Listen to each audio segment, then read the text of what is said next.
Gaming எக்ஸ்பீரியர் பண்ணியிருக்கேன். ஓவராலாக காமிச்சிருது எல்லாத்தையும்.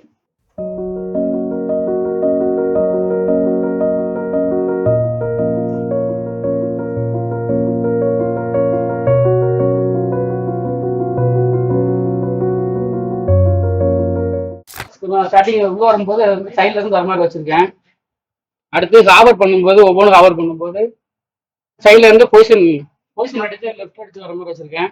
இது ஓவரால் டிப்பு. இது வந்து ஒரு டிப்பு போட்டு அது இமேஜ் தான் போட்டிருக்கேன். ஏன்னா அது வந்து இதை வந்து மாற்றும் போது பேக் இமேஜ் போட்டா மாற்ற முடியல, எனக்கு தெரியல. அதனால இமேஜா போட்டு இதுல ஜேஎஸ்ல ஒரு ஃபங்க்ஷன் எழுதி கிளிக் பண்ணா இந்த இமேஜ் மாறுற மாதிரி வச்சிருக்கேன். அப்போ ஒன்னு ஒரு டைம் கிளிக் பண்ணும்போது அந்த எம்டிக்கு இது ஒன்று போயிடும். அடுத்து ஒன்னோட பொசிஷன்ல ஒரு செகண்ட் வந்துடும், செகண்டோட பொசிஷன்ல தேர்ட் வந்துடும். அதே மாதிரி ரிவர்ஸ் பண்ணும்போதும் அதை அப்படியே தலைமாற்றி பண்ற மாதிரி 3க்கு வந்து 2 வர மாதிரி 2க்கு 1 வர மாதிரி பண்ணியிருக்கேன். அப்புறம் இது டிப்பு. இது எல்லாமே டிப்பு தான்.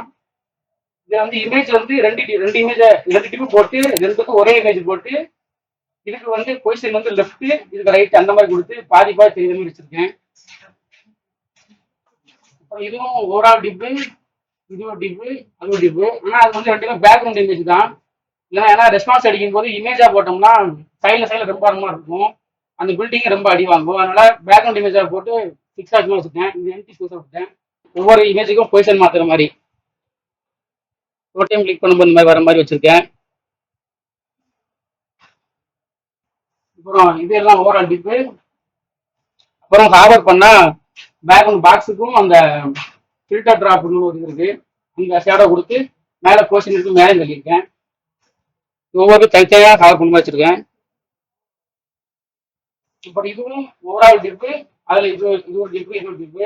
டிஸ்பிளே வச்சுட்டு சைடு வச்சுட்டு இது எல்லாம் ஒவ்வொரு டிப்பா அடிச்சு ரொட்டேட் பண்ணி சைடில் வச்சு தெரியுற மாதிரி வச்சிருக்கேன். இதுவும் ஒரு டிப்பு. இது பின்னாடி ஒரு டிப்பு போட்டு இல்லை கிளிப்பா சைடில் அடிச்சு அதை பின்னாடி வச்சிருக்கேன். அது மாதிரி இமேஜ் வச்சுட்டேன். இதுக்கும் அதே மாதிரி ஃபங்க்ஷன் கிரியேட் பண்ணியிருக்கேன். இமேஜ் மாறுற மாதிரி ஒன்னா ஃபர்ஸ்ட் இமேஜ் செகண்ட் போர்ஷன் வர மாதிரி மாறி வச்சிருக்கேன்.